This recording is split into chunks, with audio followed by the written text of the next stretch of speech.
Do you guys remember when Pokemon was good and not like this? The games are fresh, the stories were interesting, the NPCs had intriguing dialogue, the battles were challenging, we had diverse Pokédexes and some fucking banger-ass soundtracks. But when did this all stop? Well, to figure that out, where did it all begin? Pokemon is the damn highest grossing franchise ever. It's got more money than Spooderman, Anakin, and Mickey Man. It all started with Pokemon Red and Green, and when it got to the States, it was known as Pokemon Red and Blue.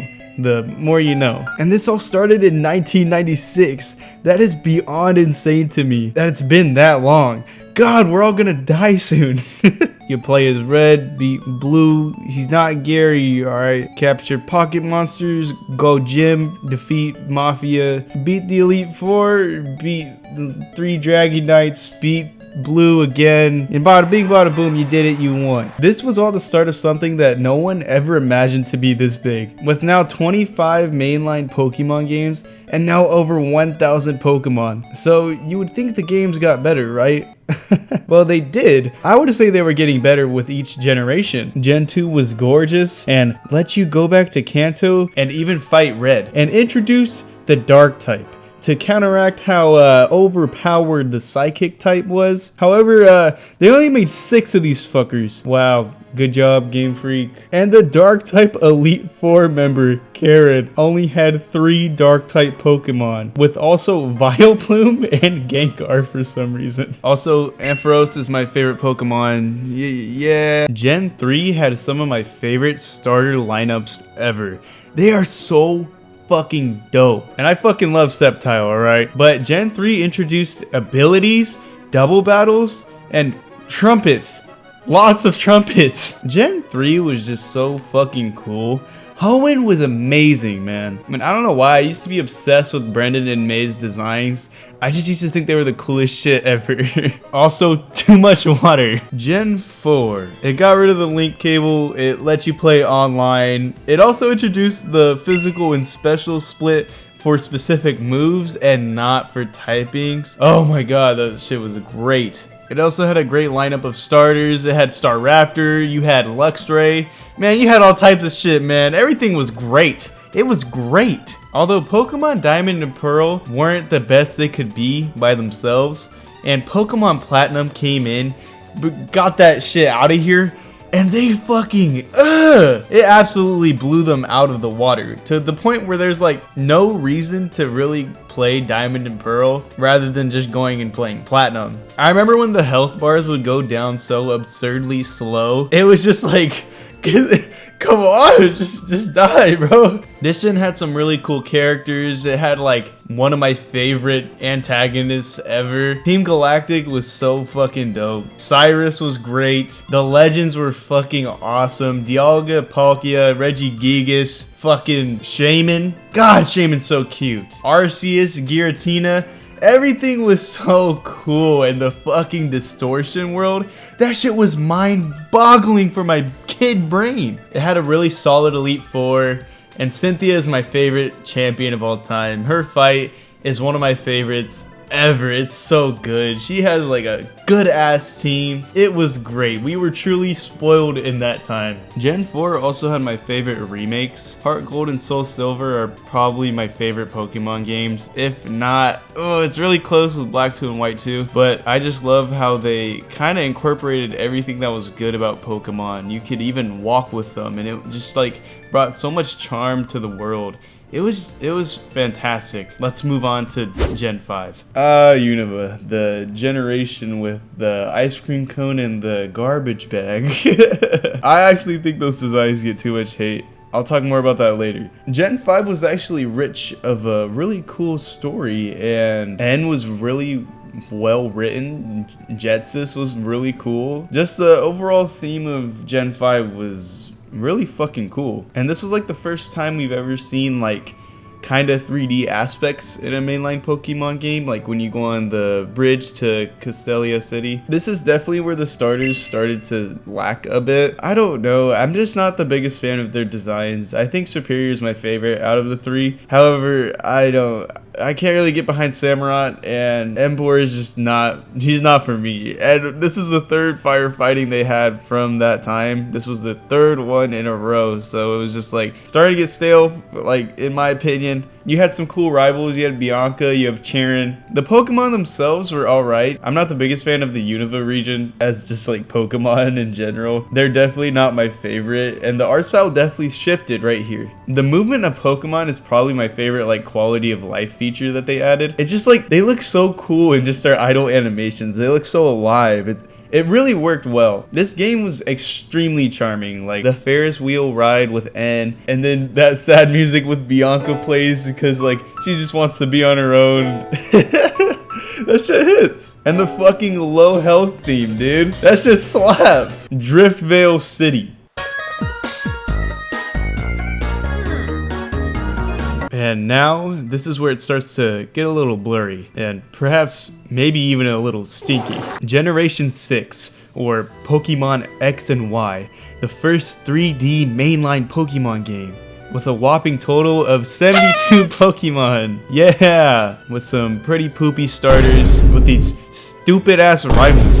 Cringe. With Team Flare. Cringe. And why did the first couple of gyms, like why were they only restricted to having 3 Pokemon, all knowing only 3 moves each? What the fuck? These games were notoriously easy. This was the beautiful start of Pokemon's love for gimmicks. Mega Evolution. Now, I have some very mixed feelings about Mega Evolution. I actually think it was a pretty cool feature. You know, I think some look really cool, and I think some look alright, and I think some look bad, of course. There's always good and bad designs in Pokemon, especially Gyarados and Aerodactyl and Audino and yeah. And personally, I think Charizard Y looks better than Charizard X, especially when it's shiny. That's just me though, that's just my opinion. Alright, so don't kill me. Lysander was cringe. Oh man. There were some really good things about Gen 6. I really liked the character customization, and this is when they added the Fairy type. And I think Fairy type balanced the game in a very good way. It also brought back other Pokemon that were normal types and made some of them Fairy types, and I thought that was really cool. And this is when I got into competitive Pokemon. I think it all came together pretty well. It's not a terrible game by any means, but this was a massive shift in the Pokemon franchise, and this is when the animations started to become very questionable. Fucking double kick, what the fuck? While I was writing this video, I forgot to mention Sky Battles, and there's not much to really say, to be honest. They just fucking sucked. Alright, now on to Generation 7, or Sun and Moon. There were some things that I actually really liked. It had a pretty good story, it had some cool characters, and a pretty diverse region, especially with the new Alolan forms of Pokemon. And I think they were overall pretty cool, especially Ninetales. But god damn, the unskippable cutscenes were terrible. Also, I fucking hated Z moves. They're stupid, they're dumb, god, ugh. But the battle tree was really cool, and I think that's really all I have to say about Sun and Moon. Before I talk about Gen 8, you can really start to see the decline of these games. And no, it's not because I'm too old, alright? That's stupid, shut up. It definitely started to focus more on gimmicks as it transitioned from 2D to 3D with Mega Evolution and Z moves and Gigantamax, you name it. The overall quality of Pokemon games has dropped as well, being some busted ass game or just straight up being ugly. The animations are stiff and lifeless sometimes, and they just kind of stand there menacingly or just straight up defy physics. So I guess we are talking about Gen 8 and 9. You know, I really liked Legends Arceus, but it's just like, what the fuck? What is this? The sad thing is Game Freak is able to get away with releasing a completely unfinished game too. So there's no real incentive to make better games when minimal effort gives them maximum profit. And that brings me to Pokemon design. And I'm just gonna say, there are bad Pokemon designs in each generation, and they're not running out of ideas. There are just lots of bad ones. And what's up with making every damn Pokemon anthropomorphic and bipedal?